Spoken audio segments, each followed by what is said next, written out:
Hard text, The Unwritten Canvas, An American Saga, The Shores of Promise, Seeds of a New World, The Atlantic. A vast, indifferent canvas of gray and churning cobalt had been their tormentor for 66 days. Below deck, the air was a thick, foul soup of unwashed bodies, stale bilge water, and the omnipresent stench of fear mixed with damp wool. For young Elias Finch, aged 20 and newly wrenched from the stony fields of Devon, the cramped quarters of the Mayflower were a world away from the promise of milk and honey preached by their fervent separatist elder. William Bradford Elias was not one of the saints, the core group of devout pilgrims. He was a straggler, or stranger, as the saints more formally called the hired labor, tradesmen, and indentured servants who made up nearly 2/3 of the 100+ souls. He carried little more than a rusty axe head, a frayed Bible, and a singular, desperate hope for land that he could call his own, free from the crushing weight of England's titled aristocracy and starving tenants. It was 1620, a year that smelled of brine and uncertain destiny. On the morning of November 9th, a shout echoed from the main deck, sharp enough to cut through the misery. "Land! Land ho!" Elias scrambled up the ladder, his legs shaky after months of confinement. He blinked against the harsh sunlight, and there it was, on the port horizon. A low, dark smudge, indistinct but undeniably solid. Not the soft, manicured coastlines of southern Virginia, their intended destination, but the wild, angular, and foreboding Cape Cod. They were far north of King James's patent, stranded on the desolate edge of the Massachusetts coast, a place known only through fearful whispers of harsh winters and savage tribes. The sight, though a salvation, introduced a sudden, perilous anarchy. The Mayflower Compact, that hastily penned document signed in the chilly cabin of the ship days later, was a direct result of this geographical mistake. The stragglers, recognizing that they were outside the jurisdiction of their Virginia charter, began to grumble. "No man hath power to command us," shouted one burly cooper. The compact, a revolutionary act of self-governance, was a necessity born of desperation, a binding agreement to form a civil body politic and to create just and equal laws. Elias, watching the ink dry on the paper, understood that this was the true birth of their new world, a place where legal authority flowed not from a distant king, but from a mutual agreement among the governed. However flawed or momentary, the real challenge began in the desolate winter landscape. The scouting parties, including Elias, faced an immediate, brutal test of survival. The frozen earth rejected their efforts to plant, and the biting winds sliced through their thin clothing. Sickness, a relentless passenger from the start, began to claim lives with terrifying speed. They built their first meager settlement, what would become Plymouth, on the site of an abandoned native village, its fields cleared, but its inhabitants long dead from an earlier European plague. It was a macabre blessing, offering a morbid convenience, but also serving as a stark monument to the fragile balance of life on this continent. By the time the brutal winter ended, nearly half the company had perished. Elias spent his days burying the dead, 20 of them in February alone, and his nights shivering, his body weakened by fever, haunted by the image of his dead shipmates. The shores of promise had become a shoreline of graves. Yet the seeds of the new world were not in the religious piety of the saints or the greed of the stragglers. They were in the grim resilience of those who survived, an iron will forged by shared suffering. Then came Samoset, walking calmly into the skeleton of their camp in March. He spoke simple English, learned from earlier fishermen, and offered not hostility, but diplomacy. His introduction led days later to Squanto, the Patuxet man who spoke English fluently, a survivor whose own people had been wiped out by the same plague that had cleared the land for the Pilgrims' settlement. Squanto became the bridge, a living, breathing intermediary between two utterly alien worlds. He taught them which fish to catch, which berries were safe, and, most critically, how to plant native corn, the lifeblood of the continent, using the strange, essential fertilizer of dead fish. Elias watched in awe as Squanto drove his wooden mattock into the soil, dropping the kernels with practiced ease. The moment felt more significant than the signing of the compact. It was the first literal planting of the European dream into American soil, an act of hybridization that would forever change the continent. The promise of the New World, Elias realized, was not something they brought with them on the ship, but something they had to earn through humility, through blood, and through an alliance with the people who understood the land's harsh terms. The foundations of America, its religious freedom, its democratic impulse, and its tragic, symbiotic relationship with the indigenous world, were all sown here on a bleak and unforgiving shore. In the spring of 1621, the harvest, whether of plenty or of conflict, was still to come. Against the current, trials of the frontier spirit by 1750, the promise of the New World had solidified into an old routine. Along the eastern seaboard, the colonies were no longer settlements. They were miniature Europes, crowded, stratified, and governed by a distant crown and local elites.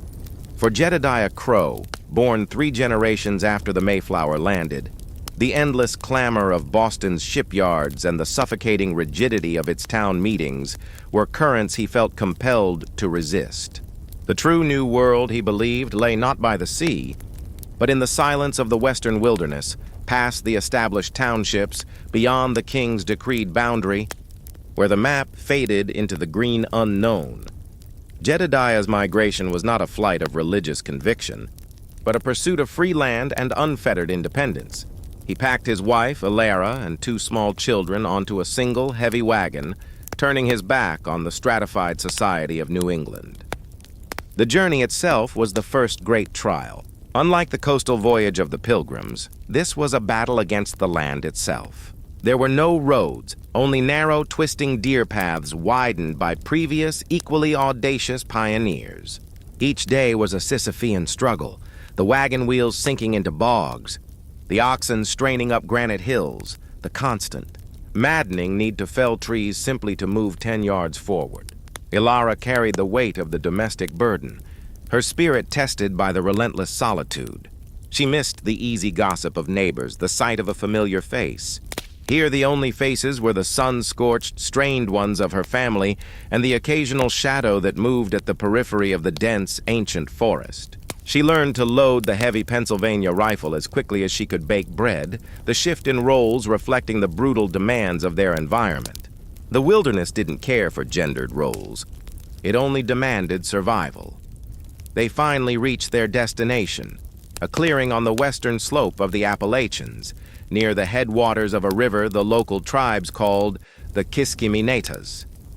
Jedediah claimed 300 acres simply by virtue of having the strength to defend it.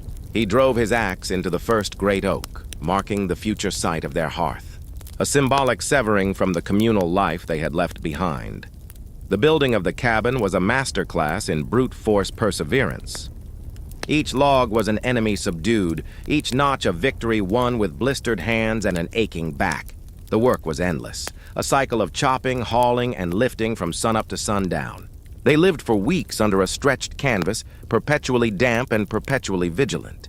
The sounds of the forest were their constant, unsettling companions.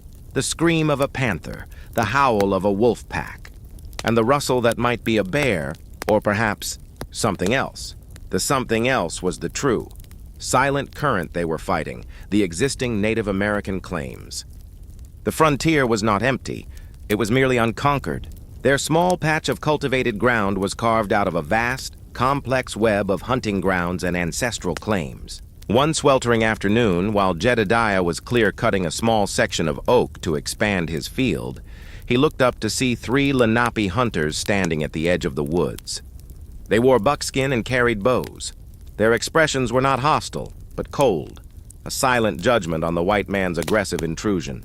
Jedediah, hard-hammering, raised his axe, not in threat, but simply to hold it, a tool and a weapon. The lead Lenape man, tall and lean, pointed a finger at the pile of freshly cut oak logs, then pointed to the river. His message, though wordless, was crystal clear. You take too much. You push too far. You take too much. You push too far. The Lenape left as silently as they came, but the encounter permanently altered the air around the Crow cabin. The wilderness was no longer just an obstacle to be overcome. It was a contested space, and every act of settlement was an act of war. Jedediah realized that the land he craved could only be held by constant vigilance, hardening his frontier spirit from a yearning for freedom into a necessity for defense. This constant trial gave birth to the quintessential American frontier character, the rugged individualist. Cut off from the church, the courts, and the king, Jedediah and Ilara learned to rely exclusively on their own judgment, their own muscle, and their own rifle. They were their own government, their own militia, and their own source of salvation. Laws were distant rumors. True justice was meted out by the straight barrel of a gun and the strength of a handshake. They developed a deep suspicion of authority, preferring the tangible risk of a bear attack to the abstract tyranny of a tax collector or a land speculator from the east. Their independence came at the cost of utter isolation, fostering a self-reliance that would define American identity for centuries to come. In the end, the trial of the frontier was not just surviving the cold or the hunger, it was surviving solitude while forging a new identity. It was a rejection of the past, a deliberate, bloody push against the current of settled society and tradition. On their remote acreage, surrounded by miles of unbroken forest, Jedediah Crow and his family were free, independent, and utterly alone, their destiny tied entirely to the land beneath their feet. They were the seeds of an entirely new nation, planted in a harsh, untamed soil that promised not just freedom, but a relentless, perpetual struggle to keep it. The frontier spirit was less about moving forward and more about enduring. The bell tolls for liberty, a nation's reckoning. The summer of 1776 was thick with humidity and a tension that could be cut with a dull knife. In Philadelphia, the heat was matched only by the fiery rhetoric within the State House. For Silas Thorne, a master clockmaker who had spent his life meticulously measuring time, this summer felt timeless, suspended between the oppressive past and an utterly unknown future. Silas was not a statesman, but his small shop on Chestnut Street, directly across from the Assembly Hall, had become an unofficial sounding board for delegates, a quiet sanctuary where the grand, swirling ideas of Enlightenment philosophy were distilled into practical, dangerous questions. Silas had known the quiet encroachment of tyranny firsthand. He wasn't a radical, but a meticulous craftsman who valued order and fairness. When the king's customs agents began seizing shipments of his finely wrought brass fittings under the pretense of the Navigation Acts, and when the Stamp Act demanded a tax on every receipt and legal document, including the contracts for his apprentices, Silas felt a profound personal violation. The crown, once a symbol of stability, had become a thief of time, stealing his earnings and his peace of mind. The true tipping point came in 1774, when the Intolerable Acts choked the life out of Boston. Silas watched as his neighbors, honest merchants and hard-working tradesmen, were driven to ruin. When the royal governor dissolved the colonial assembly and began quartering troops in private homes, the abstract concept of liberty became a concrete, burning urgency. It was no longer about profit. It was about the fundamental right to live an unmolested life. On the 2nd of July, the city held its breath. Silas, standing outside his shop, watched the carriage of Thomas Jefferson arrive, the young Virginian looking worn from debate. 2 days later, a commotion erupted from the State House. Not a riot, but a sound that was far more potent, the slow, deliberate tolling of a great brass bell. Silas recognized the bell's voice instantly. It was the Pennsylvania State House bell, a massive, resonant instrument whose inscription, "Proclaim liberty throughout the land unto all the inhabitants thereof," had always seemed a distant biblical echo. Now its sound felt like a physical force, a hammer striking the anvil of history. A rider burst from the doors, a copy of the Declaration still wet with ink, in his hand. "They have done it! The Congress has signed!" The crowd erupted, not in celebratory chaos, but in a surge of united, terrified joy. The air thrummed with the knowledge of what this meant: treason. They had all, by simple proximity to this revolutionary act, become rebels. The comfortable world of colonial subjects was shattered, replaced by the deadly reality of a nascent nation at war with the most powerful empire on earth. Silas ran to his shop and retrieved his own tool, a specialized steel punch and a hammer. His oldest apprentice, a nervous boy named Caleb, watched wide-eyed as Silas went to the side of the shop where a newly crafted, gleaming mahogany clock stood, a precision timepiece meant for a wealthy Tory judge. Silas took the punch and, with a decisive strike, carved a small, clean line through the judge's coat of arms that adorned the clock face, replacing it with the simple, stark inscription, July 4th, 1776, the American time. The reckoning was swift. Within weeks, the British forces were on the march.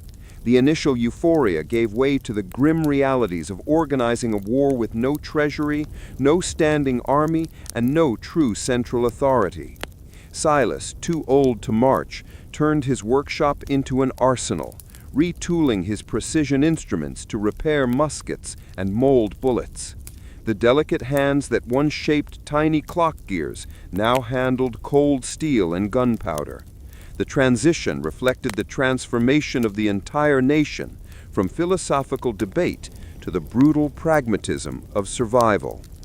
The bell had tolled for liberty, but for many, it sounded an immediate death knell. The following year brought the devastation of Philadelphia. Silas watched the Continental Congress flee west as the Redcoats marched into the city. He refused to abandon his shop. For months he lived under occupation, forced to repair the watches of the very officers whose army was extinguishing the hope he had embraced. He was a silent spy, a hidden patriot, a keeper of secrets in the enemy's midst. His experience hardened his resolve. The fight for the new nation was not just on the battlefield. It was in the resilience of those who quietly resisted the occupation, who kept the ideals alive while the British flag flew over the State House.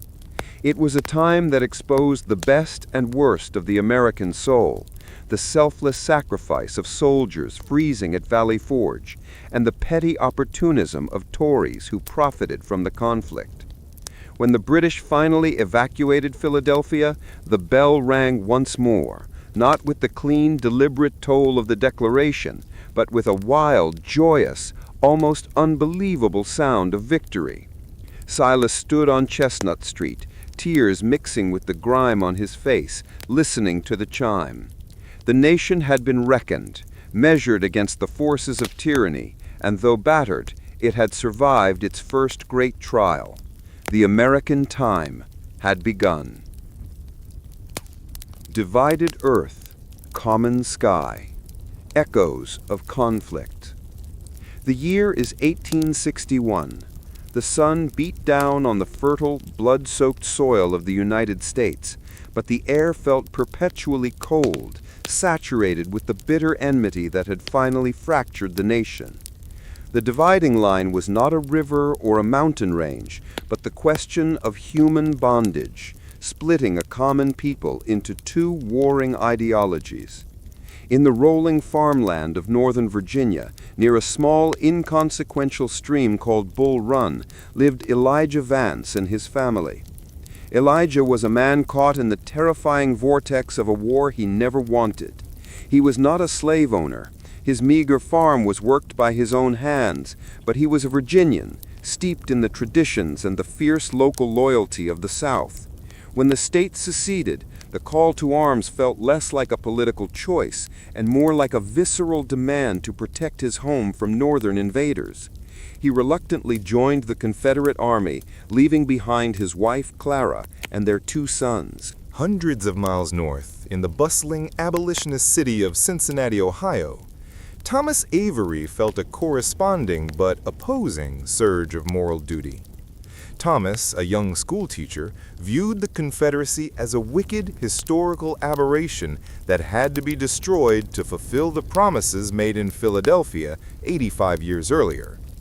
For him, the war was a righteous crusade for union and liberty. He enlisted in an Ohio regiment, trading his chalk and slate for a rifle and a blue uniform. The war that followed was unlike any conflict the young nation had ever known. It was a war of brothers, a collision where the North and South, though fighting under different flags, looked at the same common sky, shared the same language, and often the same last names. Elijah's first engagement was terrifying and disorienting. At the Battle of Shiloh, the fight was not clean or heroic. It was a confused, deafening slaughter in dense woods. He saw men he'd grown up with fall in the mud, their blood mingling with the red clay. His idealism quickly evaporated, replaced by the grim, singular focus on survival. He was fighting, he realized, not for the grand political concept of states' rights, but for the man next to him, for the shared misery of the trenches and the faint hope of seeing his own front porch again. The divided earth he stood upon was now just a vast burial ground for Americans. Meanwhile, Thomas's path led him to the relentless, bloody campaigns of the Western theater.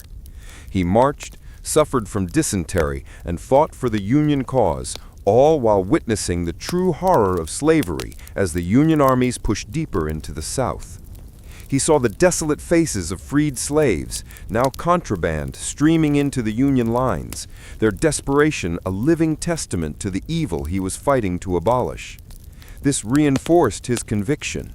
The war was ugly, but its ultimate purpose was sacred. Yet even in the heat of battle, he wrestled with the realization that the men in gray were not monsters, but often young farm boys like himself, fighting with equal ferocity and conviction.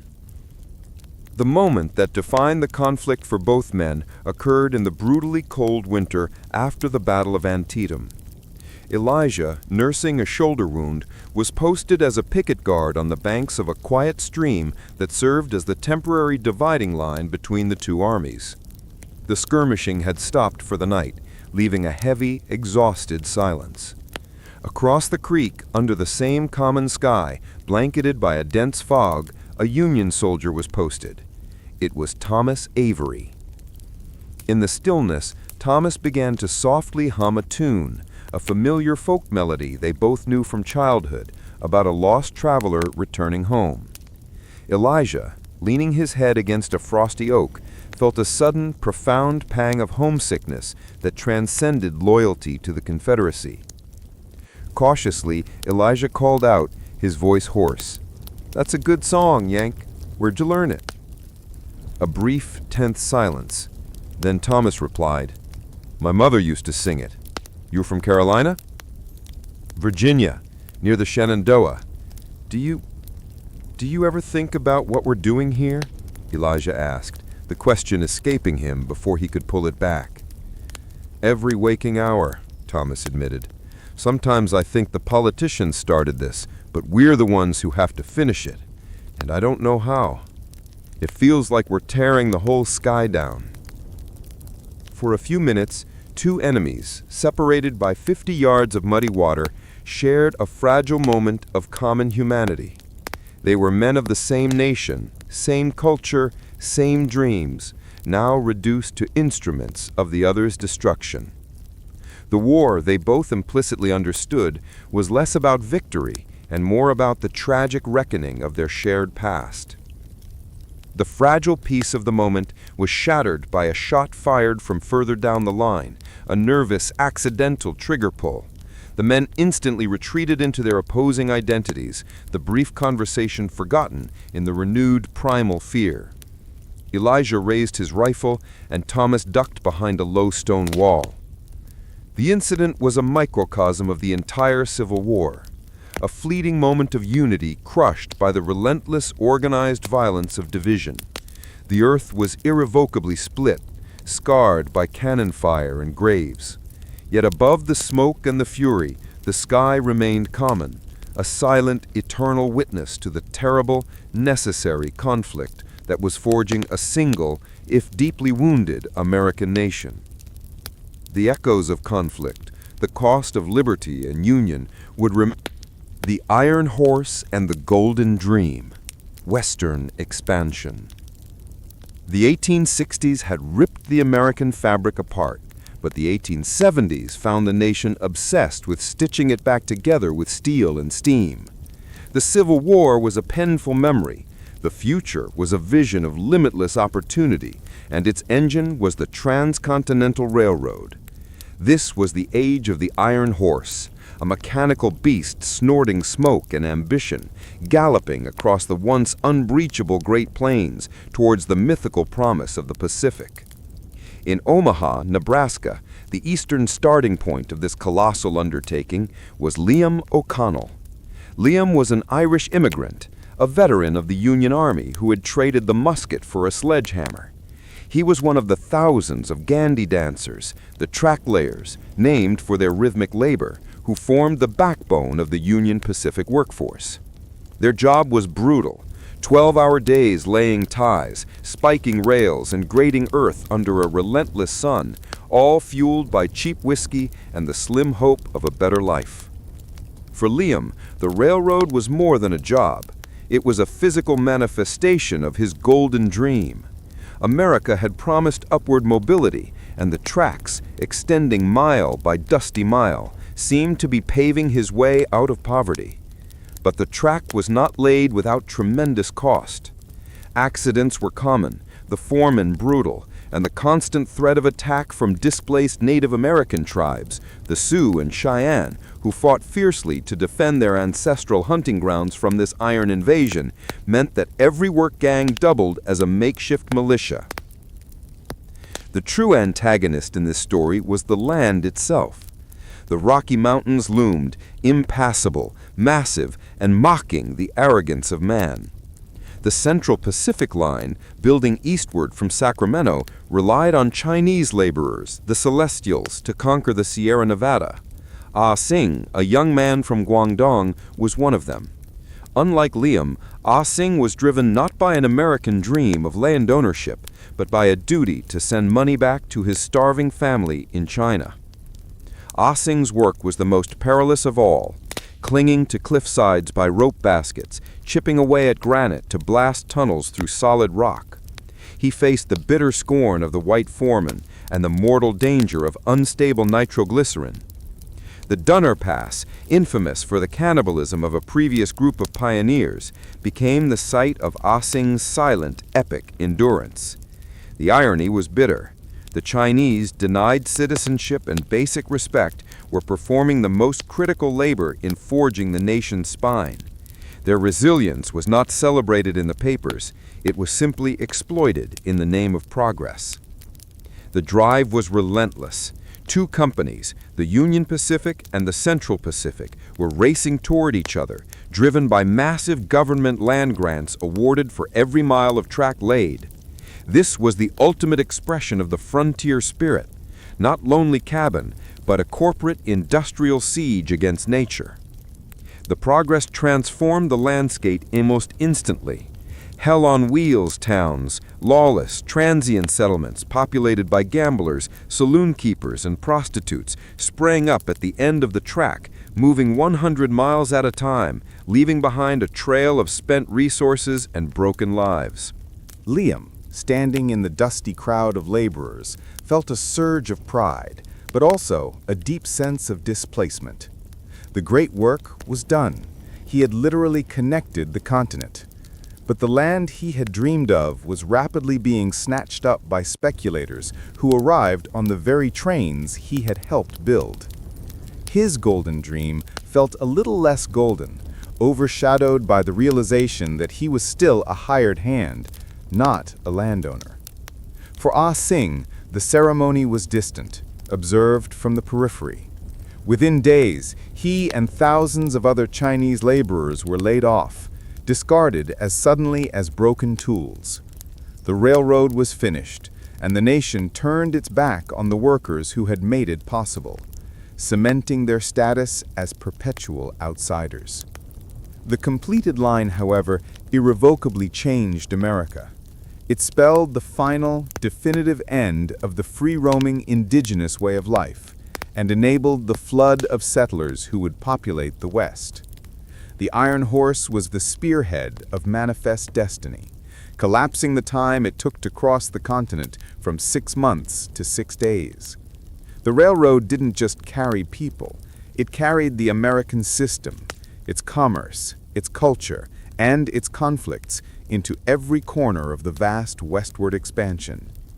The Golden Dream, for many, was deferred, but the tracks remained, a permanent, metallic scar across the landscape, a testament to the brutal, beautiful ambition that built the modern United States.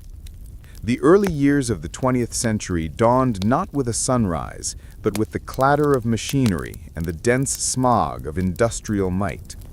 The continent had been crossed, the Civil War decided, and the frontier officially closed. America now looked inward, grappling with the profound social and economic shadows cast by a century of relentless expansion and industrialization.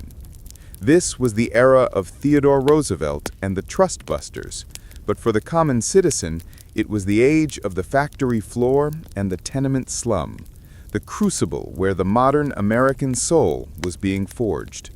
Our protagonist is Rosa Esposito, a young Italian immigrant who arrived in New York City in 1905, just 14 years old.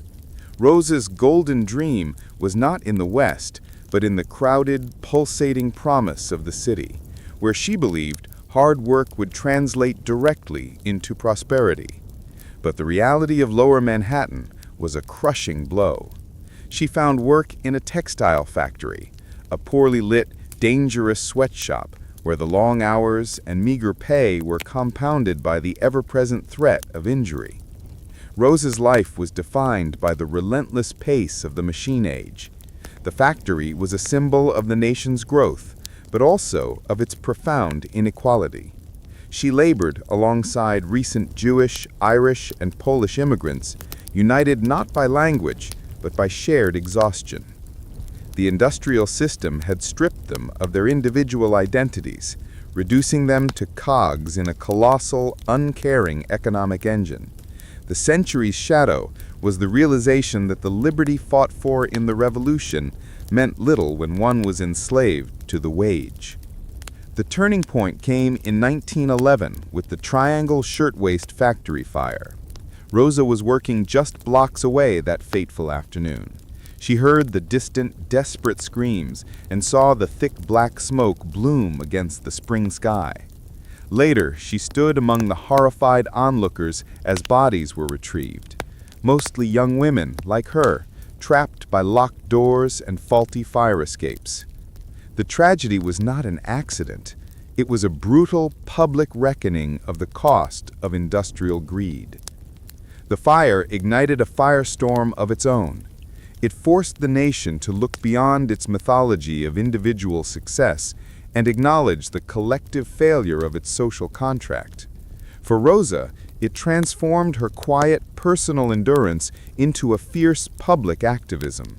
She joined the burgeoning labor movement, trading her silence for a voice on the picket lines. She was instrumental in organizing her own shop, leading walkouts and enduring the brutality of hired thugs and city police. Her fight was for basic safety, shorter hours, and the dignity of a living wage, the second non-military war for American liberty. The struggle to forge the modern American soul was also deeply etched in the ongoing battle for civil rights. While Rosa fought for the rights of the white working class, the African American community fought for the very right to exist as full citizens. Simultaneously, in the Deep South, Elias Dubois, a school teacher in Montgomery, Alabama, was experiencing the same shadow of systemic oppression, amplified by the terror of Jim Crow. For Elias, the promise of the 13th and 14th Amendments was a cruel joke. He taught the children of sharecroppers and laborers, instilling in them not only literacy, but the quiet, dangerous hope of eventual equality. His battle was a lonely, generational resistance against a political system designed to keep his people bound. He understood that the modern soul could not be fully forged until the nation fully confronted its original sin. The confluence of these struggles, the labor movement and the nascent civil rights movement, defined the early 20th century. The modern American soul was being shaped by this friction, a continuous tension between the individual pursuit of the golden dream and the collective responsibility to ensure that dream was accessible to all.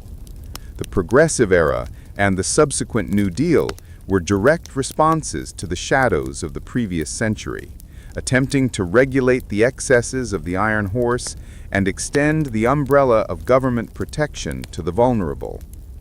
By the time America entered the turmoil of the Great Wars, the nation's character had fundamentally shifted. It was no longer a country of isolated pioneers. It was a powerful, urbanized society wrestling with the complexities of class, race, and global responsibility. Rosa Esposito, now an organizer, and Elias Dubois, still a resolute teacher, represented the two essential threads of this new American character, one demanding economic justice, the other demanding racial equality. Their enduring struggle in the face of immense corporate and systemic power was the forging process itself, a testament to the fact that the fight for America's soul was a continuous, painful, and necessary evolution. The work of true liberty had just begun.